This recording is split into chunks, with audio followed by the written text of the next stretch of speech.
Welcome to the ISO Show, dispelling myths and sharing tips for success to improve your business with ISO standards, with your host, Mel Blackmore.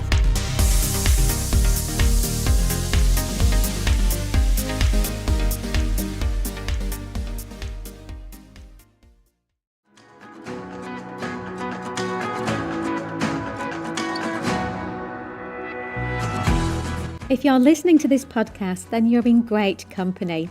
We've got thousands of listeners who have a thirst for continuous improvement and raising standards in business. Whether your interest is in quality, sustainability, or risk standards, I'd love to welcome you as a member to our online platform for all things ISO, the ISOlogy Hub. The ISOlogy Hub is the leading place to get access to all of your online resources, from in-depth training courses through to our very popular coffee break training, to templates and action plans and many other resources to help raise standards.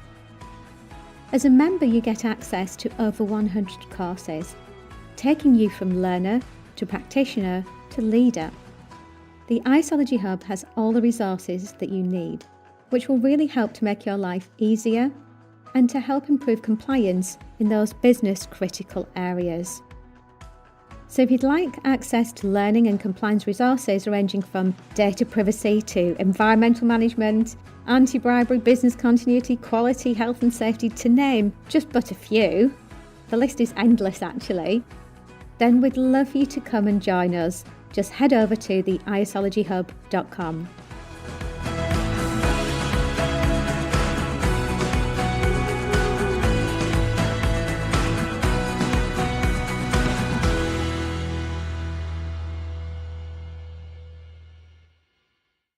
Hello and welcome to the ISO Show. Thank you very much for joining me today. We're going to be talking about the new AI standard, ISO 42001. So for those listeners that tune in on a regular basis, you'll know that we covered this standard when it was first launched. And there's been a lot of hype about this standard, which obviously is the fact that it is so relevant right now. I think most businesses are using AI in some way. Many are adopting AI in terms of how they're going to integrate that within their products and services. And so we knew that this standard, when it was launched, was going to be a popular one, but we didn't realize quite how popular it was until probably just about 6 months ago or so, I would say. So it's an honor and a privilege to invite Rachel Churchman onto the podcast. Now, we've got quite a unique perspective here with Rachel in that she's formerly the technical director at Blackmores, who developed the 42001 toolkit. But earlier this year, she moved to the other side and joined Umony, which is an organisation that Rachel will tell you all about. But her role there was to basically take that framework and to integrate that within Umony's governance, risk and compliance strategy and systems. So Rachel Churchman is the Global Head of GRC. So that stands for Governance, Risk and Compliance, for those of you that don't know. So it's an absolute privilege to welcome Rachel back to the ISO Show. Hi, Rachel. Hi, Mel. Thank you. So nice to be back. It's weird being on the other side, but yeah. Yeah. So this is going to be a really interesting one because obviously this is a brand new standard. This was the first time that Blackmores had implemented ISO 42001, and it was a first because an organisation has gone through to achieve accredited certification. So first of all, congratulations for achieving certification to 42001. Oh, thank you. Yeah, everyone at Umony is just so proud, and it really was a team effort. To be the second with BSI to achieve it was just absolutely amazing. Yeah, fantastic. Yeah, congratulations on that. So before we begin, could you give an overview on Umony, please, and just explain what the company does? Yeah, of course. I think probably I'll start with just some context about the environment that Umony operates in. So it's the financial services industry. And in that particular industry, every communication, every message matters. And there's regulatory requirements for firms in the industry to capture archive and supervise all business communications. And that can be across all different types of platforms, which are constantly growing. So it used to be obviously just mobile, but now we've got chat, mobile, voice, instant messaging. And with Teams, you've now even got video communications. And failure to capture those communications and archive them can lead to breaches and fines. So that's kind of the context of the environment. So Umony are a compliance technology company, and they've actually solved that problem for the financial industry. They're not unique. There are other companies that provide similar services, but they provide the financial institutions with a uniform platform that captures all of those communications from all of those different platforms and ways of communicating. They then store them securely. And now, which is the driver for the ISO 42001, they've also developed an AI platform called Coda that actually uses advanced AI to actually review those communications to detect financial risks such as market abuse, fraud, or any kind of misconduct or breach of the FCA regulations.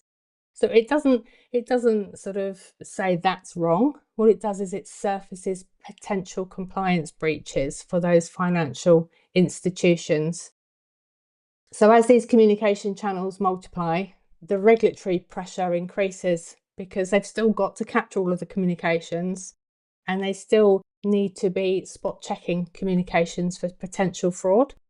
So Umony helps move those financial institutions from just kind of identifying fraud in a very, very small set of all of their communications. It now enables them to monitor 100% of those captured communications. So it now takes that industry from being, we're lucky if we find something, to having a system that says, go and have a look at these communications. These are the ones that we're potentially might have detected some non-compliance. So it's taking communication capture from reactive compliance to proactive oversight for those financial institutions. I can see that really accelerating the breadth and depth of governance and compliance in the financial services sector, which is so exciting. I can see why AI governance in particular is so important, because integrity is going to be absolutely key, isn't it? 100%. Yeah, 100%. I'm not sure if I explained it fantastically there. I'm probably doing Umony a disjustice, but yeah, essentially it's taking a process that was quite labour heavy, quite resource intensive to listen to communications, to being a far more focused review of those communications for the financial industry. And I have to say, they're also, and this is was quite intimidating for me when I first joined Umony, they've got quite an enviable advisory board as well, which I think is unique for them. So it's made up of both regulatory compliance personnel, but also technology. So they've got Dr. Thomas Wolfe, who is the co-founder of Hugging Face. So if there's any developers out there, they'll recognise that name. And then they've also got the former Chief Compliance Officer at JP Morgan and the former CEO of the FCA. So it's great that they've got that advisory backing as well to help guide the AI strategy in the organisation. So in relation to that strategy, what would you say was the main driver then behind achieving ISO 42001? Okay, so I think the opportunity to achieve ISO 42001 with Umony came up quite organically in early 2024. So as you mentioned, Mel, at that time I was working with Blackmores, and I was actually supporting Umony to transition their existing ISO 27001 management system to the new 2022 version. And it was at the same time that Umony were developing the AI platform Coda, that was using that sort of generative AI, large language models to analyse those communications. And I just happened to mention, because that's me in a nutshell. If I hear something on the side, I'll always, pipe up if there's an ISO standard for that. And it just so happens that ISO 42001 had just kind of come onto our radar as well. in terms of AI development and use. So I happened to mention it, that was it.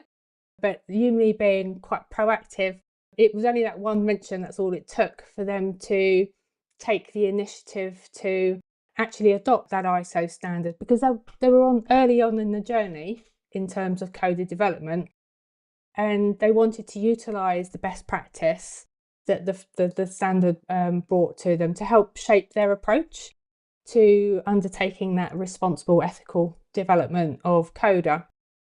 And they found that once we sort of looked at the standard together, it provided more than 27001 in terms of like the secure development life cycle, because I mean that is part of 27. But it was naturally a better fit for CODA to ensure that they considered all of the AI risks and that they could then apply them to CODA as that was being developed in the organisation. So, you know, it seems like the transparency, you know, the ethical risk, the risk of bias, it's those risks that don't necessarily appear in ISO 27001. And at the time, no one was asking for 42001. It wasn't as though they had any kind of industry pressure, sort of saying, oh, this new standard's out, what are you doing about it? There was none of that. They just knew that applying it was going to be the right thing to do.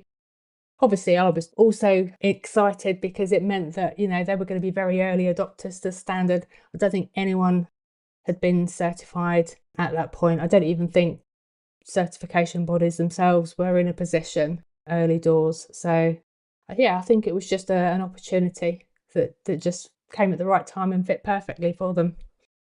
Great. So, in terms of the journey, then, obviously, we'll dive into the journey and what was involved with the implementation and, you know, some of the challenges along the way. But how long did it actually take from that initial adoption, you know, that initial leadership decision to say, yes, we would like to adopt ISO 42001?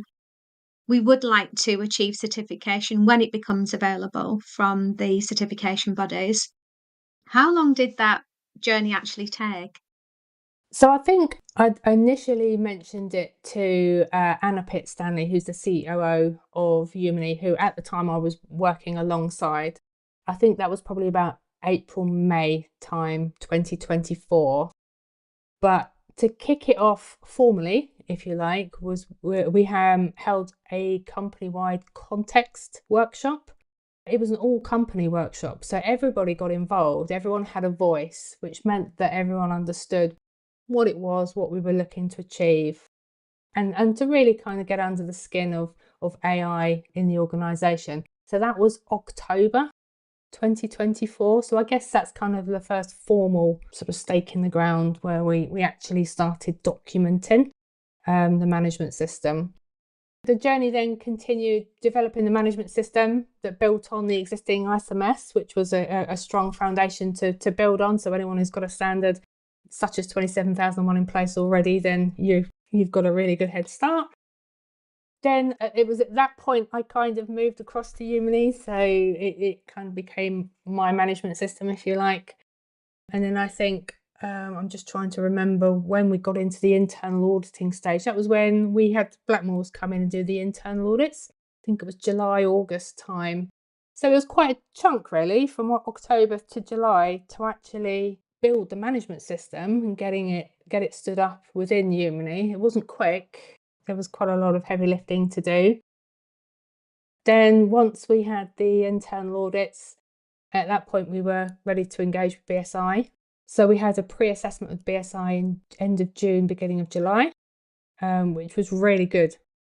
As a consultant, with my consultant hat on, I would have never said pre-assessments. I'd have said, no, you can skip that. You know, we can sort of sort you out with a pre-assessment. But for 42001, actually, that was really value add from BSI. Even though I thought I knew the standard inside out, upside down, I didn't. There were extra bits that process really helped to tease out, which was great because it meant that we were then could go for stage 1 and stage 2 end of August, beginning of August, September. So we went very quick succession between stage 1 and stage 2. So I think it was only 3 weeks between the end of stage 1 and the beginning of stage 2. So yeah, we finally got certified in September. So what's that, October 2024 for the context, September 2025 for the certification. We actually had the last day of our audit, I think, on the 4th of September. Didn't get through technical at BSI until the end of September. So the technical CB side of it was quite robust as well. It took a little while. Okay, so all in all, just under a year. So yeah, well done, considering it's a new standard as well, and it's a very technical standard. So in terms of the gap analysis, so as we know, at Blackmores, we have the 7 steps in ISOlogy to implement any ISO standard, and this standard isn't any different in terms of the 7 stages. And the first one is to look at the planning, looking at resources, etc., and then to complete the gap analysis. So based on your experience of completing that gap analysis, what would you say was the biggest gap that you identified?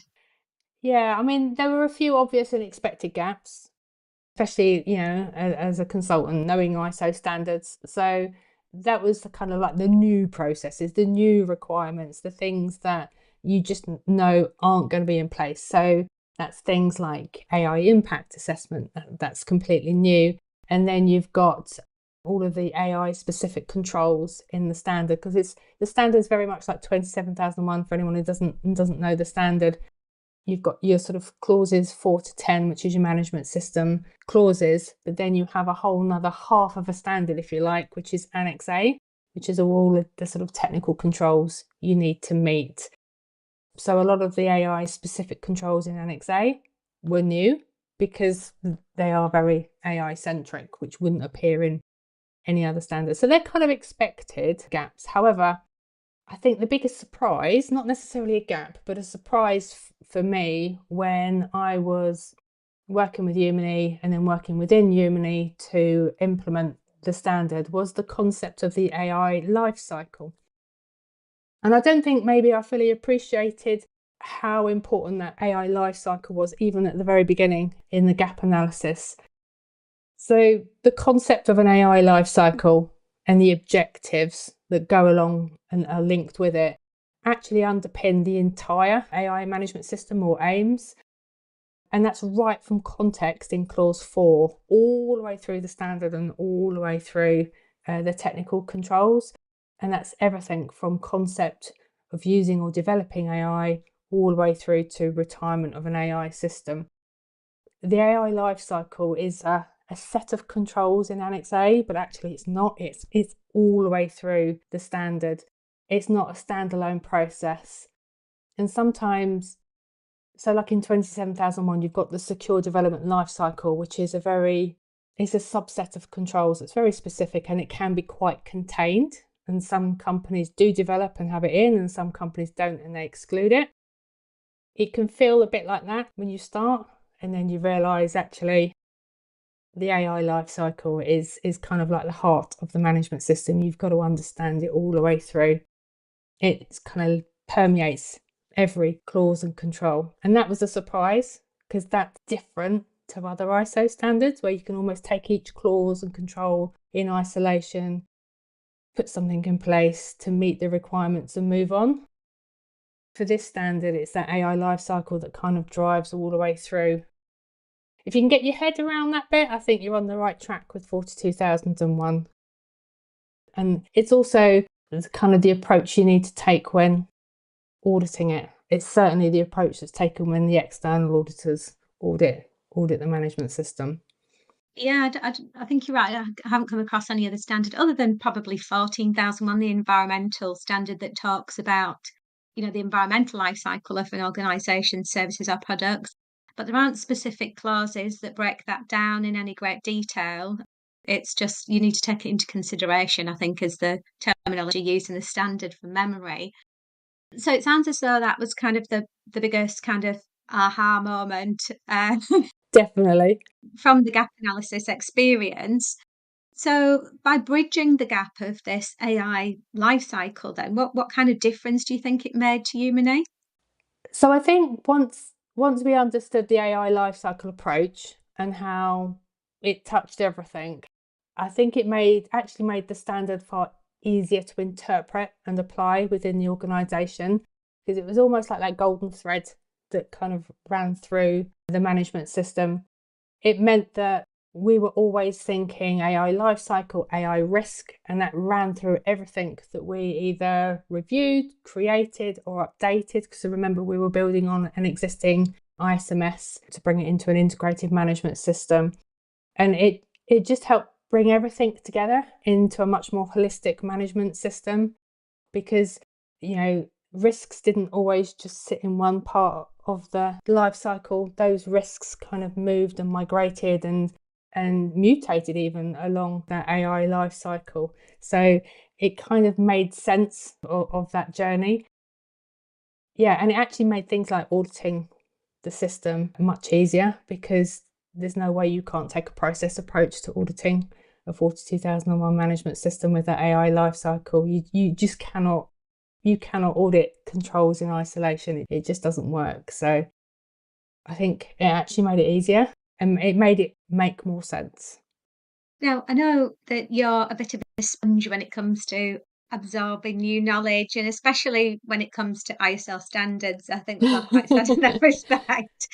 But obviously, you've learned a lot along the way over that period of a year of implementing 42001. From that initial gap analysis through to the implementation along the way through to achieving certification. So, from that experience, what would you say you've learned in terms of implementing that AI standard of best practice? I've learned so much, Mel, honestly, not least about the standard, but just AI itself with Umony. So I've had a steep learning curve. Which I think, sorry to interrupt, but I think it's fair to say that AI is still new for so many people. It's literally, but I think a lot of businesses are in the same boat when they're obviously not as advanced as Umony in terms of, integrating it within their systems and products, but just trying to figure out, is it risk? Is it an opportunity? It's likely to be both, but how are we going to adopt it? And what does best practice actually look like? 100%. And I definitely do feel that AI is a risk and an opportunity.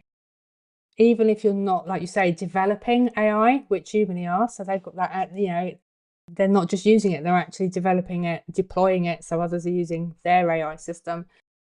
But even companies that are just using AI, there's so many risks around AI, knowing what the AI is doing. The transparency of AI is not there yet, I don't think.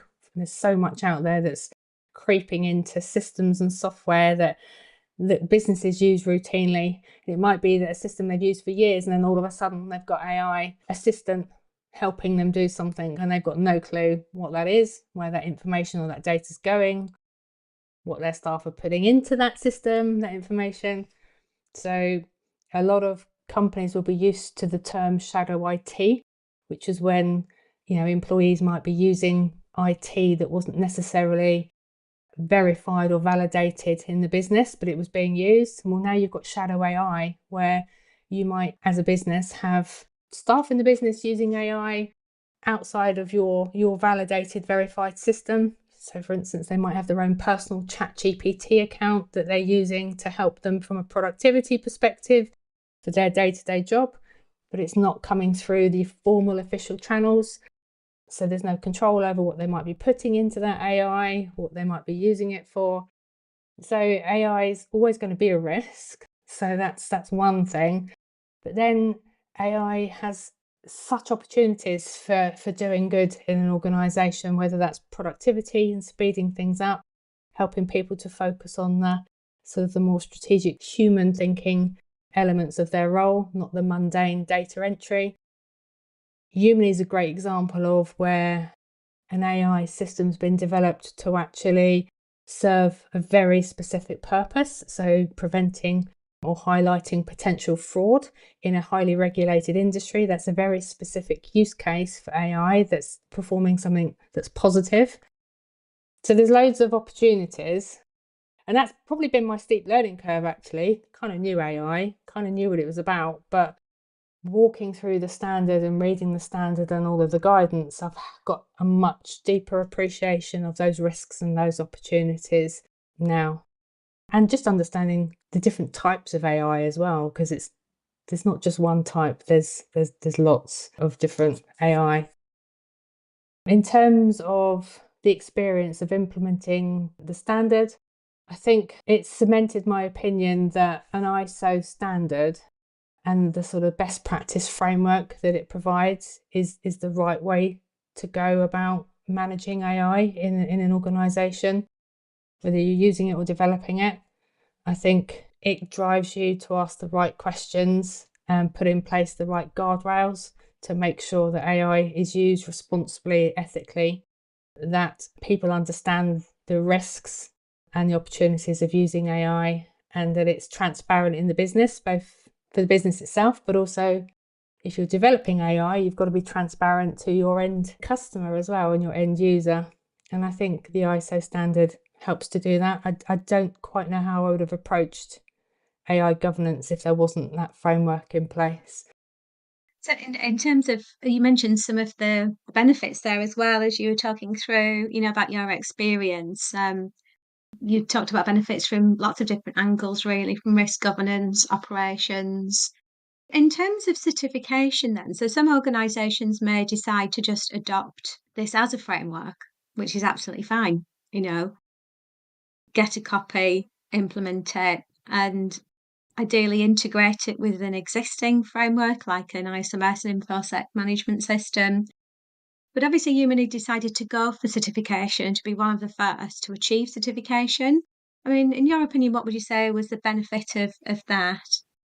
So, yeah, as you said, implementing the standard definitely strengthened processes internally, regardless of whether they went for certification or not. So that's the biggest benefit, to have that framework. But they were very, very conscious that they were only interested in accredited certification. And the reason being is, I guess, it's recognised certification. And working in such a regulated industry, it's critical that they have certification that is recognised by their industry. So obviously BSI was their certification body for 27001. BSI is very well known as a certification body.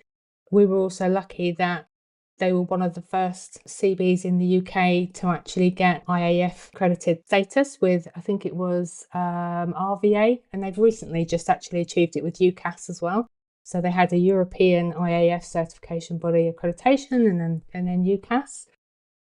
And I do get a bee in my bonnet around accredited certification and non-accredited certification. Rightly so. Yeah, I mean, Yeah, I'm on the same page with you on this one, Rach. Definitely. yeah, it's so important. And I think, even during the implementation journey that we went through with Umony, it was so disheartening to see along the way companies offering 42001 certification in weeks, in some cases days, which is just ridiculous.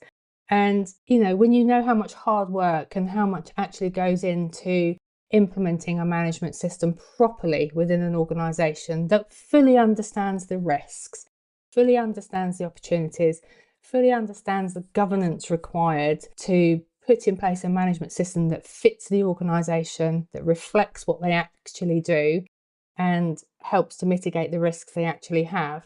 And then you have these, well, I call them pay and display cowboy companies that will offer, certification in days. You can see how it can be quite tempting for some to think, oh, okay, well, I'll go for that. It's quicker, it's cheaper, and I'm going to get a certificate at the end of it, and I can put a logo on my website and tell everyone I'm 42001 certified. When actually the process has no rigor to it.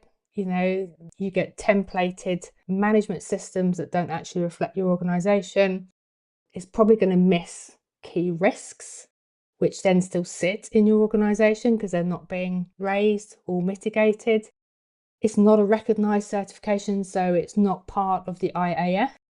So obviously in the UK, you've got UCAS, who's the only accreditation body in the UK under the IAF that is able to certify companies to be able to actually provide an accredited certificate. So under scrutiny, any certificate that these companies provide is not going to hold up. It's not going to be recognised. And it's so easy to check these certificates.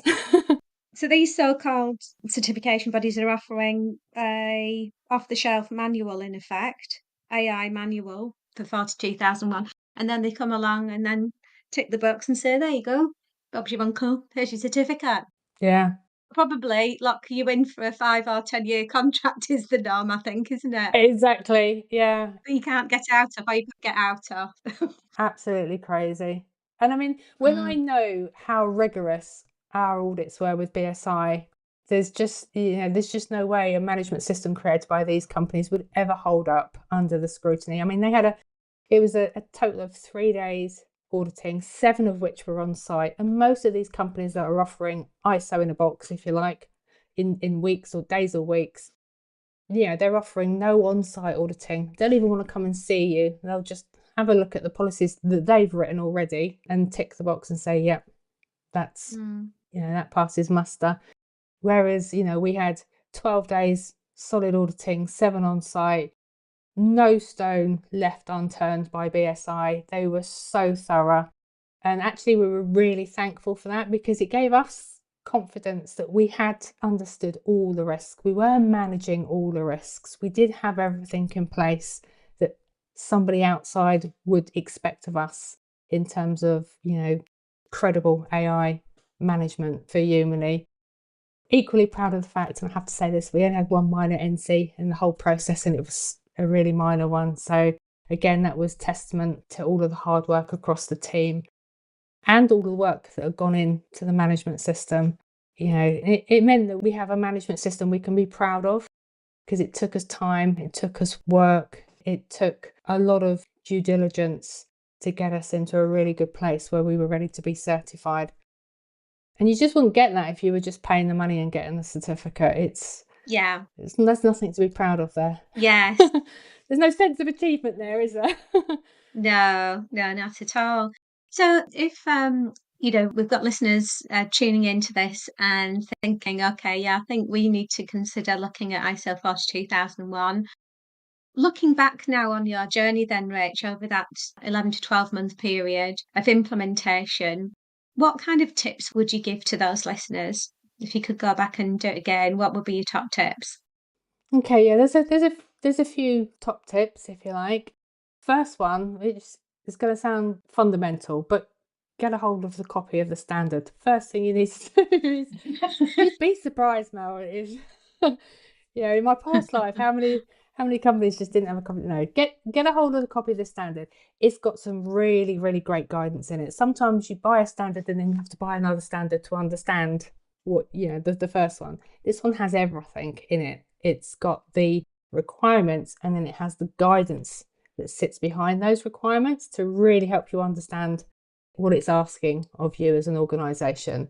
So Annex B for all of those technical controls is absolute gold when it comes to implementing the standard. So that's the first thing. And it also points you out to supporting standards as well, which can help further support your understanding. Things like AI risks and the AI life cycle, for instance. Those concepts. There's further reading if you want it. So that would be my first tip. Get the standard. It's got everything you need in there. My second tip, which I learned with this standard, which was slightly unique to this standard actually, was that you need to scope your management system out before you start diving into creating your documented management system. It's a far more in-depth process with ISO 42001 than it is with any of the other ISO standards that I've worked with in the past. It gets you to understand your role from an AI perspective, whether you're a user, a producer, a provider. It gets you to understand what the management system is actually going to cover. And that's kind of the baseline for your AI lifecycle and your AI risk profile. So if you don't get that right at the beginning, remember I said that AI lifecycle goes all the way through from clause 4, all the way through the technical controls. If you get that wrong at the start, you're going to be going back and reworking and reweaving things in across the whole journey. So spend more time scoping it out and being clear on your role and the scope. And then you can dive in and create your management system or uplift your existing management system if you're integrating it.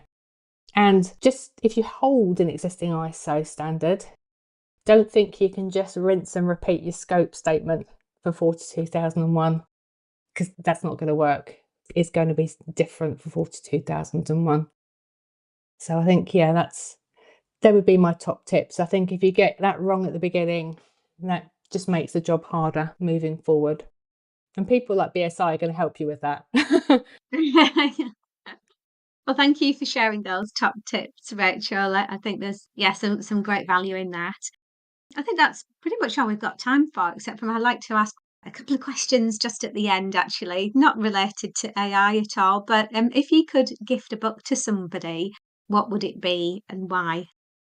Okay, so I've got a confession here, Mel. I've been really rubbish at reading books, probably for the last, probably 18 months, actually, probably since I've been involved with with AI.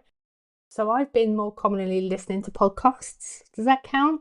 Yeah, sure. Well, more often than not, it's something that the reason I ask this question is when I'm asking guests, quite often that that the book or whatever it is something that has had a real impact on their life, and it's something that generally they then apply in their lives, which I think can be, I think, just as valuable as listening to kind of these ISO journeys as well. And I'm an avid listener of podcasts as well. Obviously, I'm a podcaster. Uh, I used to listen to a lot of podcasts driving from the south of England in Hertfordshire up to Cumbria on a regular basis. About 5 years ago, I was wondering, whether anybody would be interested in hearing about challenges and the tips around ISO standards, which hence is why I started the ISO show about 5 years ago. So yeah, please do recommend a podcast that you listen to.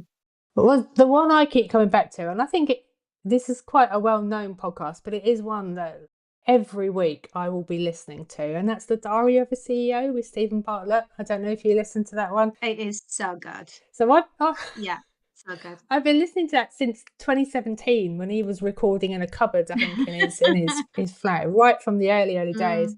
And what I think I love about it is he covers everything. He covers business, but he also covers personal topics. And the ones that resonate with me or have done over the years are kind of the business leadership podcasts, which, I moved into a leadership role in that period. So I was really interested in that, but also like the personal growth, mental health, the sort of ensuring you're the most authentic you type podcasts.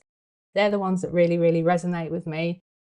And I think I like the podcast is because if I was reading a book, he's asking the difficult questions that I would be asking myself in my head if I was reading the same kind of articles in a book.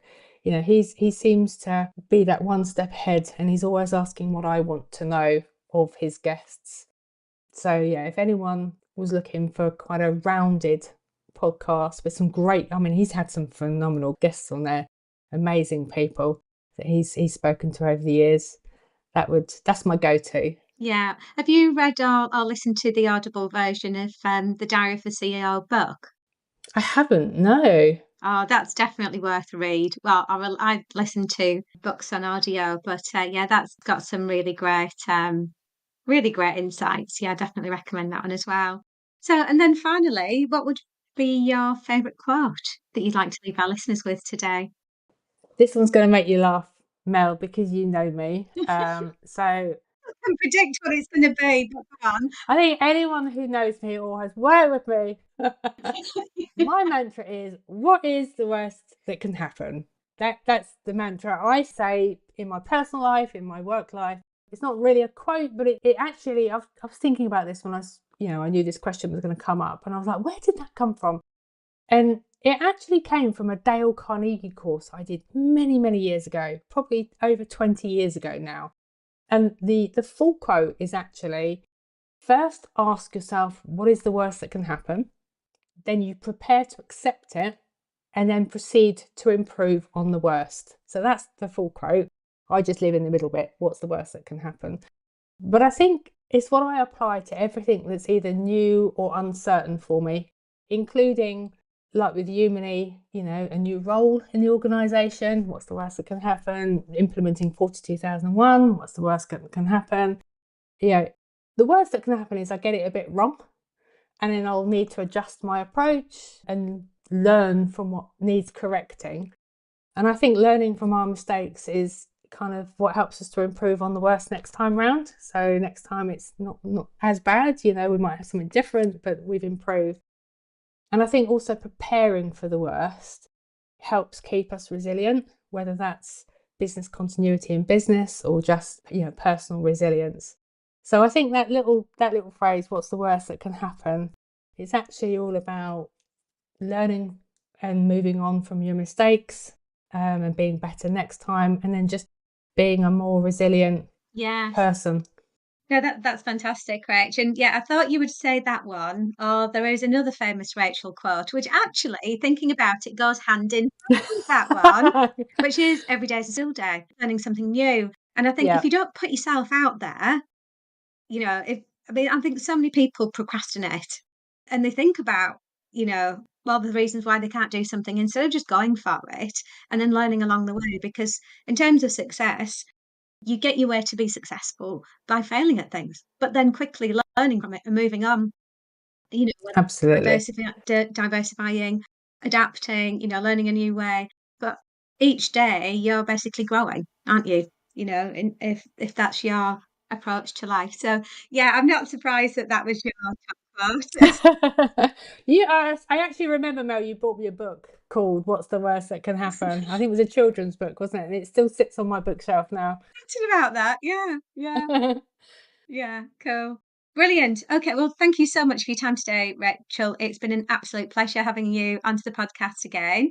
I'd be really interested to hear about your experience maybe a year from now in terms of the maturity of that AI system and the integration of that. And I know that you're involved in other projects as well at the Umony that you might like to share your experience of, which is related to AI and information security. So thank you very much for joining me today. No, thank you ever so much for having me again. It's been like having a nice warm cup of tea, having a little chat with you, Mel. It's just it doesn't feel like a podcast recording, just like a catch-up actually. But thanks everybody for joining us today on the ISO show. If you liked what you heard today, please do like and share the ISO show. And also, so that you don't miss any future episodes, please do hit subscribe, because then that helps us to get out to more listeners, to share the love about ISO standards, the good, the bad and the ugly. I think, obviously we know that implementing ISO standards isn't always that easy. It is a journey, but we can generally gain so much from raising our standards through the implementation of ISO. Thanks once again, and I look forward to you joining us at the next episode of the ISO show.